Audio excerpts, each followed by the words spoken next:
వినీషా రెడ్డి గారు నమస్తే అండి. నమస్తే. So functional nutritionist. So functional nutrition చదువుకున్నారు. అసలు ఏంటి నార్మల్ ఈ డైటీషియన్, న్యూట్రిషనిస్ట్‌కి ఈ ఫంక్షనల్ న్యూట్రిషనిస్ట్‌కి తేడా ఏంటి అసలు? ఓకే. సో, ఆడియన్స్ నన్ను ఫస్ట్ టైమ్ చూస్తున్నారు కాబట్టి, నా గురించి ఒక చిన్న ఎడ్యుకేషనల్ బ్యాక్‌గ్రౌండ్ చెప్తాను. నేను ఎంఎస్సీ డైటెటిక్స్ చేశాను. చేసిన తర్వాత లైక్ అందరు డైటీషియన్స్ లాగే క్లినికల్ డైటెటిక్స్‌లో నాకు ఇంట్రెస్ట్ ఉండే. క్లినికల్ డైటెటిక్స్‌లో మనం టైప్ 2 డయాబెటీస్, పీసీఓఎస్, థైరాయిడ్ ఇది ఎప్పుడు కూడా బ్లడ్ షుగర్ బ్యాలెన్స్ అని చెప్పేసి, లేకపోతే వెయిట్ మేనేజ్మెంట్ కింద మనం నేర్చుకుంటాం. So 4 years or 5 years back నాకు క్లినిక్‌లో ఒక కొత్త కేసు వచ్చిండే. పీసీఓఎస్ కేస్ అది.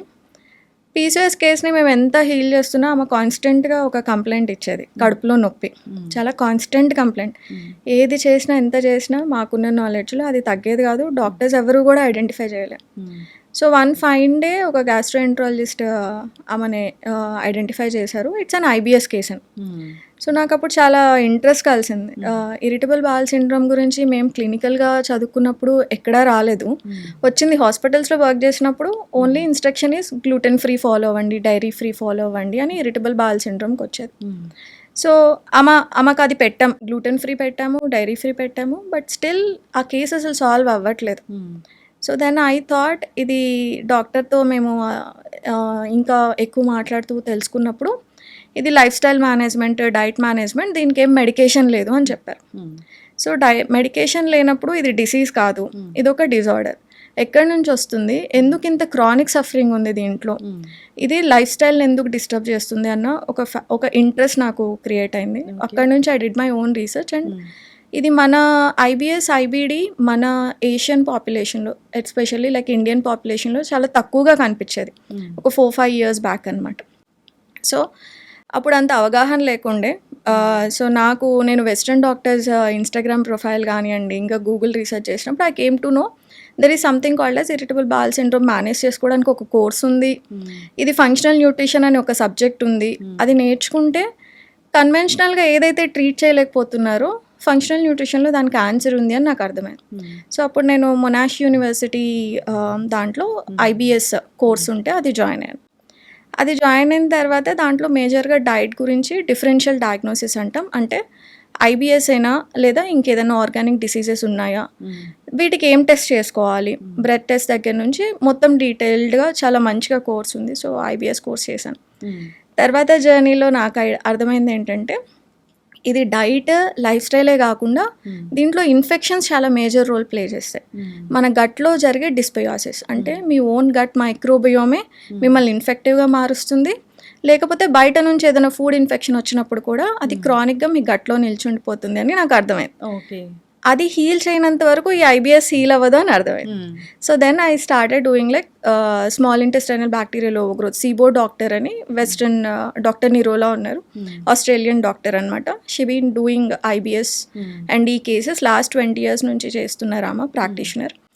ఆమె కోర్స్ లాంచ్ చేశారు సిబో అని చెప్పేసి. సో అలా నేను ఒక్కొక్క certification IBS, IBD, small intestinal bacterial overgrowth, level 3 biochemistry, ఇవన్నీ నేను వెస్ట్రన్ డాక్టర్స్ దగ్గర నుంచి సర్టిఫికేషన్స్ చేశాను. ఓకే, ఇది చేసిన తర్వాత మన ఇండియన్ డైటెటిక్స్ కానివ్వండి, లేకపోతే కన్వెన్షనల్ మెడిసిన్ చెప్పింది అంతా ఒక సైడ్ అయితే, other side of the story ఏం అక్కర్లేదు. మనం ఈ 4 root causes, 5 root causes, autoimmune డిజార్డర్స్కి అయినా, లీకీ గట్స్ అయినా, ఐబిఎస్ అయినా, ఐబిడి అయినా, ఒక రూట్ కాజ్ ఏంటి అంటే it all starts from your gut అని నాకు అర్థమైంది. అయితే ఏదైనా ఇష్యూతో మీ దగ్గరకు ఒక పేషెంట్ వస్తే ఎలా ట్రీట్ చేస్తారు?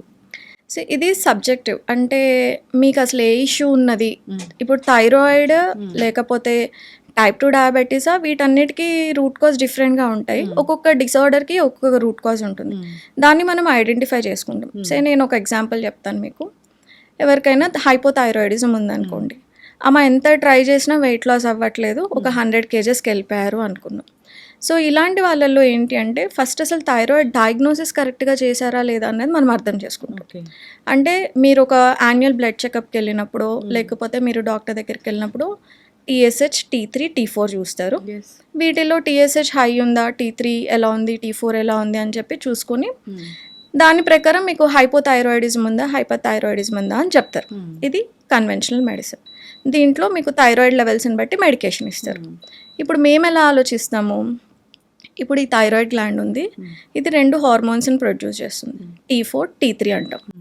T4 ఎక్కువ మోతాదులో 97% ప్రొడ్యూస్ అవుతుంది, T3 7% ప్రొడ్యూస్ అవుతుంది. T4 ఇన్యాక్టివ్, అది ఎంత ఉంది అన్నది ఇంపార్టెంట్ కాదు, అది T3 కింద ఎలా కన్వర్ట్ అవుతుంది అన్నది ఇంపార్టెంట్. ఇప్పుడు మీరు లావ్ అయిన వాళ్ళు సన్నబడాలన్నా, ఇన్సులిన్ రెసిస్టెన్స్ తగ్గాలన్నా, కాన్స్టిపేషన్ తగ్గాలన్నా మీకు కన్వర్షన్ జరగాలి. అంటే T4 యాక్టివ్ కాంపోనెంట్ T3కి వెళ్ళి కన్వర్ట్ అయ్యి T3 కరెక్ట్ లెవెల్స్లో ఉంటేనే మీకు థైరాయిడ్ హీల్ అయినట్టు. సో మనం మెడిసిన్ ఏమి ఇచ్చుకుంటాం, T4 ఇస్తాం చాలా వరకు. ఆల్రెడీ T4 ఇస్తున్నారు, కానీ మీ థైరాయిడ్ కంట్రోల్ అవ్వట్లేదు, ఎందుకంటే ఇది T3 కింద కన్వర్ట్ అవ్వట్లేదు. మరి T3 కింద ఎందుకు కన్వర్ట్ అవ్వట్లేదు? T3లో ఎక్కడ కన్వర్ట్ అవుతుంది T4 T3 అంటే లివర్లో 70% కన్వర్ట్ అవుతుంది, 20% గట్లో కన్వర్ట్ అవుతుంది. సో మరి లివర్ హెల్త్ ఎలా ఉంది? మీ లిపిడ్ ప్రొఫైల్ చూస్తే కొలెస్ట్రాల్స్ ఎక్కువ ఉంటాయి, ట్రైగ్లిజరైడ్స్ ఎక్కువ ఉంటాయి, మరి మీకు కాన్స్టిపేషన్ ఉంటుంది. అప్పుడు లివర్ ఎలా హెల్తీగా ఉంటుంది? సో కాన్స్టిపేషన్ ఉన్నప్పుడు కొలెన్ హెల్తీగా ఉండదు, మరి అక్కడ కన్వర్షన్ 20% జరుగుతుంది కదా, లివర్లో 70% జరుగుతుంది కదా. మరి ఈ 2 హెల్తీగా లేనప్పుడు మీరు ఎంత మెడిసిన్ తీసుకున్నా అది ఎలా ఇంపాక్ట్ఫుల్గా ఉంటుంది? సో ఫస్ట్ మనము కాన్స్టిపేషన్ని హీల్ చేసుకోవాలి, తర్వాత లివర్ హెల్త్ని పెంచుకోవాలి. ఇలాగా రూట్ కాజ్ మనం ఐడెంటిఫై చేసుకుంటాం. సో ఈమెకు లివర్ హెల్త్ బాగాలేదు, గట్ హెల్త్ బాగాలేదు. దీంతో పాటు ఐరన్ ప్రొఫైల్ మంచిగా చెక్ చేసుకోవాలి, ఎందుకంటే థైరాయిడ్ ఇంబ్యాలెన్సెస్ ఐరన్ మీద చాలా డిపెండ్ అయ్యి ఉంటాయి. TPO అని ఒక హార్మోన్ ప్రొడ్యూస్ చేస్తుంది థైరాయిడ్ గ్లాండ్. దీనికి కావాల్సింది ఐరన్ మెయిన్గా. మీకు ఐరన్ డెఫిషియన్సీ ఉండి థైరాయిడ్ ఇష్యూస్ ఉన్నాయంటే ఆ ట్యాబ్లెట్ ఎందుకు పనికిరాదు. సో ఈ ఐరన్ డెఫిషియన్సీ మీరు హీల్ చేసుకోకుండా ఓన్లీ పిల్ వేసుకుంటున్నాను కదా నా థైరాయిడ్ కంట్రోల్లో ఉంది అనుకున్నా కూడా అది చేయాల్సిన యాక్టివిటీ బాడీలో చేయదు. థైరాయిడ్ గ్లాండ్ ఏం చేస్తుంది, గట్ మొటిలిటీని కంట్రోల్ చేస్తుంది, మీ బాడీ వెయిట్ని కంట్రోల్ చేస్తుంది, మీ హార్మోన్స్ని కంట్రోల్ చేస్తుంది, మూడ్ని, యాంగ్జైటీని కంట్రోల్ చేస్తుంది, మీ స్కిన్ అండ్ బోన్ హెల్త్ని కూడా కంట్రోల్ చేస్తుంది. మరి ఇన్ని జరగాలనుకున్నప్పుడు ఓన్లీ T4 ఇచ్చుకొని మనం ఆ ట్యాబ్లెట్ ఇచ్చుకున్నప్పుడు, లివోథైరాక్సిన్ లాంటి ట్యాబ్లెట్స్ ఇచ్చినప్పుడు అది అసలు T3 కింద కన్వర్ట్ అవ్వలేదు అనుకోండి, దర్ ఇస్ నో పాయింట్. అందుకనే థైరాయిడ్ ఉన్న వాళ్ళు ఇప్పుడు కూడా వెయిట్ లాస్, నాకు థైరాయిడ్ వచ్చింది కాబట్టి వెయిట్ పెరిగిపోతున్నాం అనుకుంటారు, కానీ అండర్లైన్ అసలు గట్ హెల్త్ చూసుకోకుండా ఉన్నప్పుడు మీరు ఎన్నైనా చేయండి, ఎంత క్యాలరీ డెఫిసిట్లోకైనా రండి, మీరు ఎక్స్ట్రీమ్గా లెథర్జిక్గా అయిపోతారు తప్ప ఆ న్యూట్రియంట్ డెఫిషియన్సీస్ని మనం అడ్రస్ చేయనంత వరకు మీకు హెల్తీగా ఉంటుంది. ఖచ్చితంగా అండి, మీరు చెప్పింది 100% కరెక్ట్. ఒక థైరాయిడ్ ఇష్యూ వచ్చిందంటే ఇక జీవితాంతం మందులు వాడాల్సిందే, ఆ లెవెల్స్ ఫ్లక్చువేట్ అవుతూ ఉంటాయి, సో ఎప్పటికీ తగ్గనట్లుగా ఉంటుంది. నిజంగానే వాళ్ళ మెంటల్ హెల్త్ కూడా బాగోదు దీనివల్ల. యాంగ్జైటీ బాగా వస్తుంది, thyroid controls your mental health. So anxiety బాగా వస్తుంది. ఫస్ట్ అసలు మనకి క్లినికల్ సైన్స్ ఏం కనిపిస్తాయి, మీకు థైరాయిడ్ టెస్ట్ చేసుకోకముందరనే విపరీతంగా స్వెట్టింగ్ రావడము, యాంగ్జైటీ కనిపించడం, చిన్న చిన్న వాటికి కోపం రావడము, ఇరిటబిలిటీ ఎక్కువైపోవడము, లేదా కాన్స్టిపేషన్ కనిపించడం లాంటి ఇష్యూస్ మనకి క్లినికల్ సైన్స్ కనిపిస్తాయి. అప్పుడు మీరు డాక్టర్ దగ్గరికి వెళ్ళినప్పుడు మీరు ఎక్స్ప్లెయిన్ చేస్తుంటే కనుక ఆయన వెంటనే థైరాయిడ్ టెస్ట్ రాస్తారనమాట. So it all begins in the gut initially అని నేను చెప్తాను. సో ఈ థైరాయిడ్ అనేది అసలు ఎవరిలో చూస్తాము, ఎవరిలో ఎక్కువ వస్తుంది, ఐరన్ డెఫిషియన్సీ వల్ల వస్తుందా, దేనికి వస్తుంది, ఇంకా కారణాలు మాట్లాడితే దాన్ని ఎలా ఐడెంటిఫై చేసుకోవాలి, ఎలా ఈ ఫంక్షనల్ న్యూట్రిషన్ ద్వారా తగ్గించుకోవచ్చు? ఓకే, సో నేను చెప్పినట్టు ఇంతక మనకి రూట్ కాజ్ ఎక్కడి నుంచి స్టార్ట్ అయింది. మీరు ఆబ్వియస్ 4 పాయింట్స్ అంటే మీ లైఫ్ స్టైల్, మీరు టైంకి తింటున్నారా, టైంకి పడుకుంటున్నారా, తిన్నది కూడా హెల్తీగా బ్యాలెన్స్డ్గా తింటున్నారా, ఫైబర్, ప్రోటీన్ ఎక్కువ, గ్రెయిన్ రేషియో మనకి తక్కువ ఉండాలి మనం తినే దాంట్లో. ఒక సెడెంటరీ లైఫ్ స్టైల్ లీడ్ చేస్తున్నారు అనుకోండి, సో దానివల్ల కూడా మనకి ఇంబ్యాలెన్సెస్ వస్తాయి. అన్నిటికన్నా మెయిన్ కాంపోనెంట్ స్ట్రెస్. ఈ స్ట్రెస్ వల్ల కూడా థైరాయిడ్ ఇంబ్యాలెన్సెస్ రావడానికి చాలా ఛాన్సెస్ ఉంటాయి. మనం ఇప్పుడు ఈ థైరాయిడ్ రావడానికి ఏ ఏజ్ గ్రూప్లో పాసిబిలిటీ ఉంది అంటే మేనిఫెస్టేషన్ స్టేజ్ అని ఒకటి అంటాం. అంటే మీకు ఒక రోగం రావడానికో, ఒక డిజార్డర్ రావడానికో ఒక మంచి 5-6 ఇయర్స్ పడతాయి. మీ బాడీ సైన్స్ అండ్ సిమ్టమ్స్కి చూపిస్తూనే ఉంటుంది, కానీ మనం అది ఇగ్నోర్ చేస్తాం. అవును. సో ఇప్పుడు ఒక స్కూల్ పిల్లోడు, ఒక 10th క్లాస్ 9th క్లాస్ పిల్లల్లో మనము వాళ్ళని ఎగ్జామ్స్ అని చెప్పి లేదా 24/7 వాళ్ళని చదువు మీద ఫోకస్ చేసేసి ఎక్కువ స్ట్రెస్కి గురి చేసామనుకోండి, వాళ్ళు టైంకి తినరు, టైంకి పడుకోరు, పేరెంటల్ స్ట్రెస్, తర్వాత స్కూల్ నుంచి వచ్చే స్ట్రెస్ కలిపి వాళ్ళ థైరాయిడ్ని ఇంపాక్ట్ చేయడం స్టార్ట్ చేస్తుంది. యాజ్ యంగ్ యాజ్ లైక్ ఆ ఏజ్ నుంచి స్ట్రెస్కి ఎవరైతే కాన్షియస్గానో అన్కాన్షియస్గానో సబ్కాన్షియస్గానో మనం స్ట్రెస్కి గురవుతూ ఉంటే కనుక మన థైరాయిడ్ ఫంక్షనాలిటీ తగ్గుతూ వస్తుంది అనమాట. సో ఇది మీకు ఒక డిసీజ్ రూపంలో బయటపడడానికి ఒక 5 years పడుతుంది. సో స్ట్రెస్ ఉన్న వాళ్ళు ఫస్ట్ చేసేది ఏంటి, బింజ్ ఈటింగ్ చేస్తారు లేదా పడుకోరు. సో అలాంటి వాటిలో చిన్న చిన్నగా మీరు చేసే లైఫ్ స్టైల్ మిస్టేక్స్లో కానివ్వండి, మీ స్ట్రెస్ ఫ్యాక్టర్స్లో కానివ్వండి, మీరు కేర్ తీసుకోలేదు అంటే కనుక అది మేనిఫెస్ట్ అవ్వడానికి 5 years పడుతుంది, 5-6 years. సో అప్పుడు వన్ ఫైన్ డే మీరు వెళ్ళి టెస్ట్ చేసుకున్నప్పుడు మీకు థైరాయిడ్ ఇంబ్యాలెన్సెస్ ఉన్నాయని తెలుస్తుంది. దీంట్లో హెరిడిటరీగా థైరాయిడ్కి చాలా పాసిబిలిటీస్ ఉంటాయి. మీరు మీ ఫాదర్ లాగా కనిపించడానికి మీ ఫాదర్ పోలికలు ఉన్నాయనుకోండి, మీ ఫాదర్కి థైరాయిడ్ ఇష్యూస్ ఉంటే మీకు జెనెటిక్ ప్రీడిస్పోజిషన్ 100% ఉంటుంది. అంటే మీరు ఒక లోడెడ్ గన్ లాగా. లోడెడ్ గన్ అంటే ఏంటి, మీరు స్ట్రెస్ తీసుకున్నా, అన్హెల్దీ ఈటింగ్ ప్యాటర్న్స్ ఫాలో అయినా, మీ గట్ హెల్త్ బాగోకపోయినా అది ఒక ట్రిగర్ పుల్ చేసినట్టే. అప్పుడు మీరు థైరాయిడ్ ఇంబ్యాలెన్సెస్ ఉన్నట్టు మనం చేసుకోవచ్చు. సో మీరు లోడెడ్ గన్. ఇప్పుడు నా దాంట్లో థైరాయిడ్ ఇష్యూస్ మా ఫ్యామిలీలో లేవు. అప్పుడు నేనేం చేయాలి, నేను హెల్దీ లైఫ్ స్టైల్ ఫాలో అవ్వకుండా నేను కూడా ఇలాంటి అన్హెల్దీ లైఫ్ స్టైల్ ఫాలో అయితే మీకు 5 yearsలో వచ్చేది నాకు 6-7 yearsలో వస్తుంది అంతే. సో వీళ్ళకే థైరాయిడ్ ఇష్యూస్ వస్తున్నాయి, వీళ్ళకి రావు అని చెప్పడానికి లేదు. ఎవరైనా జెనెటిక్ ప్రీడిస్పోజిషన్లో ఉన్న వాళ్ళు ఫస్ట్ లైన్లో నించున్నారు మీరందరూ. వెనకాల అన్హెల్దీగా లైఫ్ స్టైల్ ఫాలో అయిన వాళ్ళు ఒక్కొక్క మేనిఫెస్టేషన్ ఉంటుంది. అంటే మీ దాంట్లో వీకర్ జీన్ ఏంటి, నాకు type 2 diabetes is a weaker gene. నా భయం అంతా నాకు జెస్టేషనల్ డయాబెటీస్ వచ్చినప్పుడు కూడా నాకు చాలా క్లియర్గా అర్థమైంది నేను ఫ్యూచర్లో టైప్ 2 డయాబెటిక్ అవుతాను. సో ఇప్పుడు నేను ఏం చేస్తాను, రోజు ఎక్సర్సైజ్ చేస్తాను, నాన్ నెగోషియబుల్, హెల్దీగా తింటాను, టైంకి పడుకుంటాను. సో నాకు టైప్ 2 డయాబెటీస్ రాకుండా నేను ప్రివెంట్ చేసుకుంటున్నా. సో మీరు కూడా మీ ఫ్యామిలీ హిస్టరీ చూసుకోండి. మీ ఫ్యామిలీ హిస్టరీలో ఎలాంటి డిజార్డర్స్ ఉన్నాయో చూసుకొని మీకు ప్రీడిస్పోజిషన్ ఉన్నప్పుడు అలాంటి అన్హెల్దీ ప్యాటర్న్కి వెళ్ళకుండా ఉంటే కనుక మీరు దాన్ని ఖచ్చితంగా ప్రివెంట్ చేసుకోవచ్చు. ఇవన్నీ కూడా మెటబాలిక్ డిజార్డర్స్ అన్నీ 100% ప్రివెంటబుల్, 100% రివర్సబుల్. ఎక్కడ రివర్సబుల్ అవుతాయి, మీరు డ్యామేజ్ కంట్రోల్ తొందరగా చేసుకుంటే మీకు రివర్సబుల్ అవుతాయి. Okay, yeah. అంటే టెస్ట్ వరకు వెళ్తాం ఎప్పుడంటే బాగా సిమ్టమ్స్ బాగా తెలిసాక. ఏదైనా ప్రీ సిమ్టమ్ ఈ లక్షణం కనిపిస్తే మనం టెస్ట్ చేయించుకుని తొందరగా తగ్గించుకోవచ్చు అంటే ఏం చెప్తారు ఈ థైరాయిడ్? సో ఫస్ట్ మీరు ఇప్పుడు 20 years 30 years అనుకోండి, మీరు అసలు అన్హెల్దీ లైఫ్ స్టైల్లోనే ఉన్నారు, మీ లైఫ్ స్టైల్ మీకు తెలుసు. సో ఫస్ట్ ప్రివెంటివ్ మెడిసిన్లో మనం చేయాల్సింది ఏంటంటే బేసిక్ బ్లడ్ టెస్ట్ చేయించుకోవాలి. T3, T4, TSH చూసుకోవాలి. TSHలో రెడ్ ఫ్లాగ్ ఏంటి అంటే మనం నార్మల్ లెవెల్ చూసినప్పుడు 0.9 నుంచి ఒక 5 దాకా మనం నార్మల్ రేంజ్ అనుకుంటాం. కానీ 2.5 నుంచి మేము సబ్ క్లినికల్ అంటాం. మీ రేంజ్ ఎప్పుడైతే 2.5 దాటిందో TSH, మీకు ఒక 5 yearsలో థైరాయిడ్ డిజార్డర్స్ రావడానికి ఛాన్సెస్ ఉంటాయి అని అర్థం. ఈ TSH 4కి క్లోజ్గా ఉందనుకోండి, మీకు 4కి క్లోజ్గా ఉంది, ఫ్యామిలీ హిస్టరీలో థైరాయిడ్ ఉంది అంటే వెళ్ళి థైరాయిడ్ ఆటో ఇమ్యూన్ బాడీస్ ఉంటాయన్నమాట, ఆ టెస్ట్ చేయించుకోవాలి. థైరాయిడ్ ఆటో ఇమ్యూన్, యా అవును. సో ఆ టెస్ట్లో మనం ఎందుకు చేయించుకుంటాము, థైరాయిడ్ కేవలం థైరాయిడ్ గ్లాండ్ ఒక ఫంక్షనాలిటీ ప్రాబ్లం మాత్రమే కాదు, థైరాయిడ్లో 70% హైపోథైరాయిడిజం కేసెస్లో హషిమోటోస్ అనే ఆటోఇమ్యూన్ డిజార్డర్ ఉంటుంది. ఇది ఎవరు సరిగ్గా ఐడెంటిఫై చేసుకోరు. హైపోథైరాయిడిజం ఉన్న వాళ్ళందరూ వెళ్ళి థైరాయిడ్ యాంటీబాడీస్ టెస్ట్ చేయించుకోండి, మీకు అప్పుడు హషిమోటో ఉందా లేదా అని తెలుస్తుంది. మేము మా ప్రాక్టీస్లో 90%లో హషిమోటోస్ ఎవరికి ఉందని తెలియదు, అందరూ హైపోథైరాయిడిజం అనే వస్తారు. మేము మా డయాగ్నోస్టిక్ టెస్ట్లో యాడ్ చేసేది అంటే థైరాయిడ్ యాంటీబాడీస్ టెస్ట్ మేము ఇంక్లూడ్ చేస్తాం అన్నమాట. అప్పుడే ఐడెంటిఫై అవుతుంది వాళ్ళకి హషిమోటో అని ఒక ఆటోఇమ్యూన్ డిజార్డర్ ఉంది అని చెప్పేసి. సో ఇలాగ సబ్ క్లినికల్ లెవెల్లో మీరు తెలుసుకుంటే కనుక ఒక జనరల్ రొటీన్ అను, లేదు నేను బాగా స్ట్రెస్ తీసుకుంటున్నాను, టైంకి పడుకోవట్లేదు, జంక్ ఎక్కువ తింటున్నాను, let me check my thyroid levels అని మనం వెళ్ళొచ్చు. దీంట్లో 2.5 ఇస్ ద కట్ ఆఫ్, అక్కడ సబ్ క్లినికల్ లెవెల్ కింద పెట్టుకోవాలి.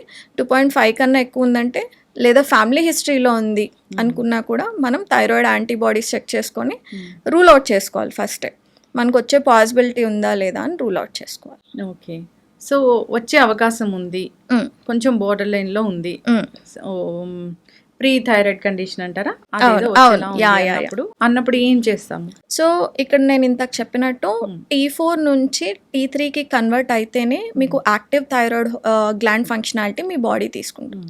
ఈ T4 నుంచి T3 కన్వర్ట్ అవ్వాలంటే అది selenium dependent, zinc dependent, iodine dependent అనమాట. సో సెలీనియం రోజుకి 2 బ్రెజిలియన్ నట్స్ తింటే మీకు కావాల్సిన సెలీనియం వస్తుంది. That is first point. Zinc ఇలాగా సీడ్స్ అండ్ నట్స్ ఉంటాయి కదా, అవన్నీ కూడా జింక్ రిచ్. పంప్కిన్ సీడ్స్ కానివ్వండి, సన్ఫ్లవర్ సీడ్స్ కానివ్వండి, ఇవన్నీ జింక్ రిచ్ ఉంటాయి. So zinc rich foods, selenium rich foods మీ డైట్లో స్టార్ట్ చేయాలి. ఈ 4 పాయింట్స్ అందరికీ బేసిక్ అండి. అంటే మీకు రోగం ఉన్నా, రోగం లేకపోయినా, ఫ్యామిలీ హిస్టరీ ఉన్నా లేకపోయినా అందరూ రోజు ఎక్సర్సైజ్ చేయాలి, ఫైబర్ ఎక్కువ తినాలి, ప్రోటీన్ ఎక్కువ తినాలి, గ్రెయిన్ ఇంటేక్ తగ్గియాలి. గ్రెయిన్ ఇంటేక్ తగ్గించుకొని ఒక యాక్టివ్ లైఫ్ స్టైల్ లీడ్ చేసుకుంటూ సిర్కాడియన్ రిథమ్, అంటే మీరు యాక్టివ్ స్లీప్ 10 o'clock నుంచి 5 o'clockకి మీకు స్లీప్ సైకిల్ రావాలి. చాలామంది ఏం చెప్తారంటే మేము 8 hours పడుకుంటాం మేడం, 2 నుంచి మేము 10 దాకా పడుకుంటాం అంట. So it's not an active sleep. ఆ టైంలో లివర్ డీటాక్సిఫికేషన్ సరిగ్గా జరగదు. ఎప్పుడైతే స్లీప్ హార్మోన్ ప్రొడ్యూస్ చేయాలో మీరు అప్పుడు డైజెస్టివ్ ఫైర్ని ఇంక్రీజ్ చేస్తారు. అంటే 2కి పడుకునే వాళ్ళు 11కో 12కో తింటారు కదా. సో మీరు పడుకునే టైంలో మీ డైజెస్టివ్ ఫైర్ ఎక్కువ ఉంది అంటే body will not detox. So liver functionality తగ్గిపోతుంది. దీనివల్లే చాలా రకాల రోగాలు, అన్ని రోగాలకి ఇది ఒక రూట్ కాజ్ అని కూడా చెప్పుకోవచ్చు. సో ఈ 4 పర్టికులర్ థింగ్స్ అంటే మీ physical health, mental health, biological health, nutritional health, ఈ 4 బాగుంటే మీకు అసలు ఏ రోగాలు అన్నవి రావు. వచ్చిన మీ బాడీ చాలా మంచిగా ఇమ్యూన్ సిస్టమ్ మంచిగా ఉంటుంది. కాబట్టి గట్ హెల్త్ 70% ఆఫ్ మీ ఇమ్యూన్ సిస్టమ్ గట్లోనే ఉంటుంది. అది బాగుంటుంది కాబట్టి మీరు తొందరగా రికవర్ అవుతారు. సో డిసీజ్ రాదు అని ఎవరు గ్యారంటీ ఇవ్వరు, కాకపోతే వచ్చినప్పుడు you can fight it better.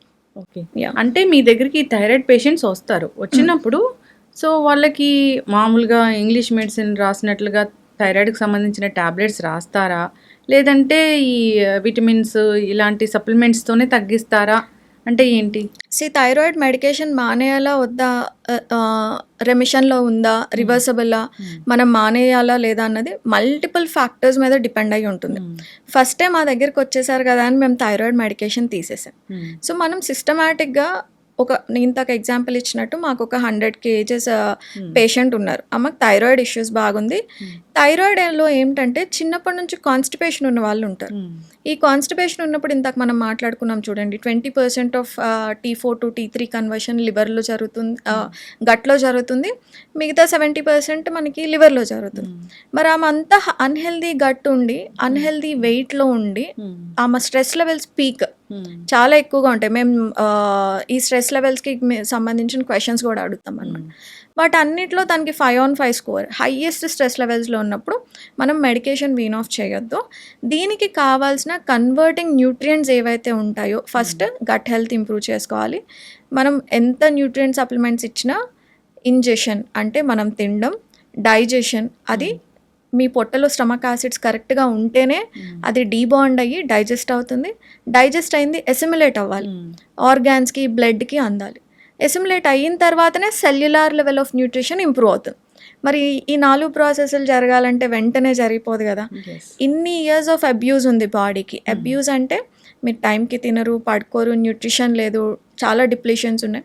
కాబట్టి మనం ఒక సిస్టమాటిక్ వేలో ఒక్కొక్క దాన్ని అడ్రస్ చేసుకుంటూ వెళ్తే వన్ ఫైన్ డే మీ TSH, T4, T3 అన్ని ఆప్టిమల్ రేంజ్లో ఉన్నాయంటే డాక్టర్తో వెళ్ళి మాట్లాడుకొని ఇప్పుడు నా హెల్త్ ఇలా ఉంది, హెల్త్ కండిషన్, నేను ఎంతవరకు ట్యాబ్లెట్ని మానేసేయచ్చు, ఎంతవరకు డోసెస్ తగ్గించుకోవచ్చు అని మనం డిస్కస్ చేసుకొని న్యూట్రిషనిస్ట్, డాక్టర్స్తో డిస్కస్ చేసుకొని we can take a decision. కానీ అబ్రప్ట్గా ఎవ్వరు కూడా మనం ఆపేయకూడదు. అండ్ ఇప్పుడు ఫంక్షనల్ మెడిసిన్లో ఓన్లీ T4 కాదు T3 యాడ్ చేస్తున్నారు. So that is giving a lot of good result. Hypothyroidism ఉన్న వాళ్ళలో T4 ట్యాబ్లెట్ ఇచ్చేదానికన్నా T3 యాడ్ చేస్తుంటే వాళ్ళు చాలా రిలాక్సింగ్గా ఉంది, యాంగ్జైటీ తగ్గుతుంది, నైట్ మంచిగా పడుకుంటున్నారు.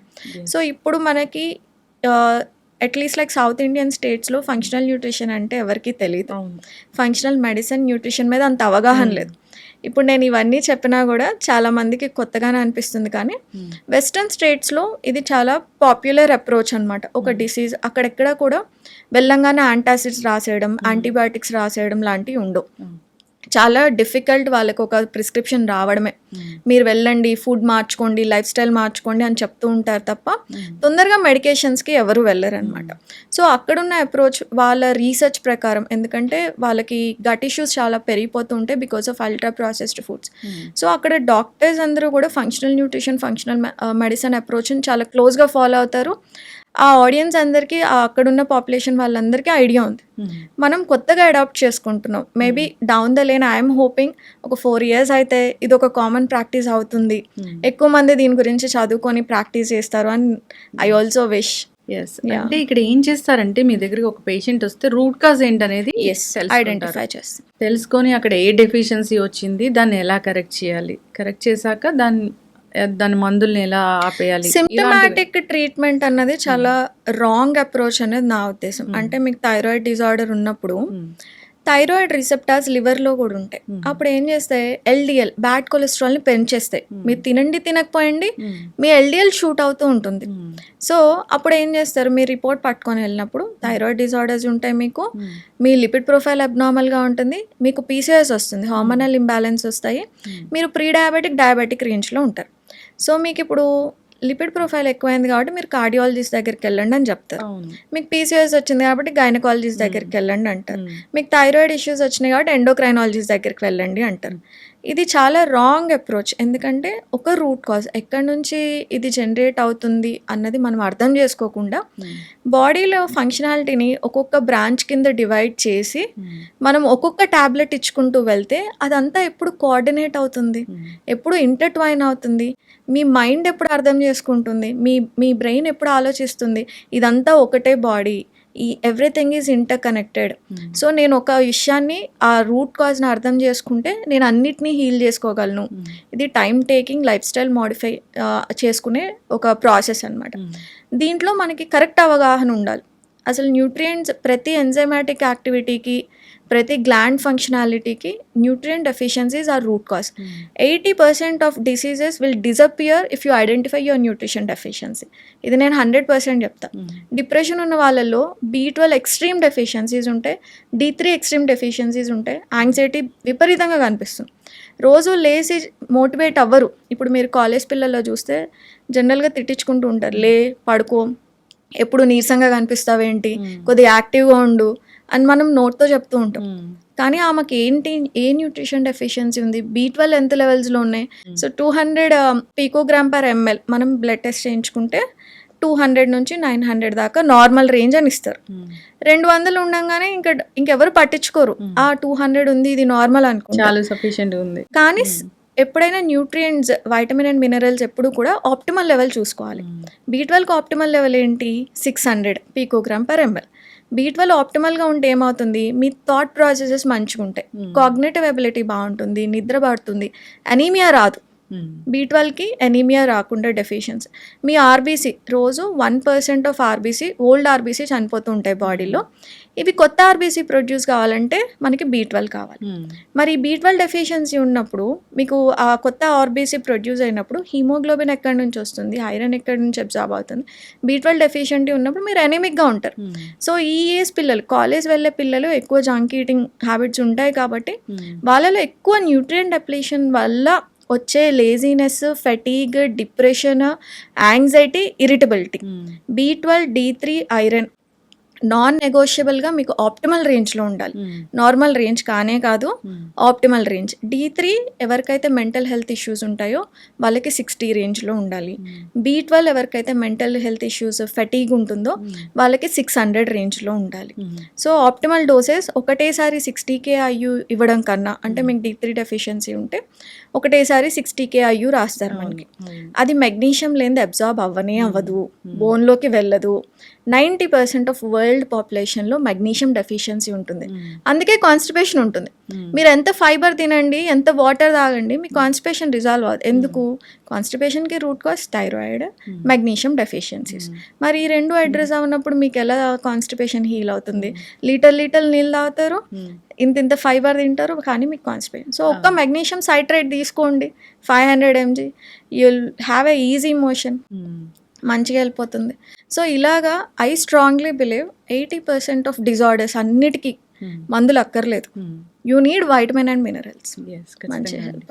సో, ఈ విటమిన్ టాబ్లెట్స్ తీసుకున్నా కానీ అబ్జార్ప్షన్ ఉండదు అంటే అవును. ఆ గట్ హెల్త్ సరిగ్గా లేదని. లేదు అన్నట్టు సో, ముందు దాన్ని కరెక్ట్ చేసుకోవాలి. చేసుకోవాలి.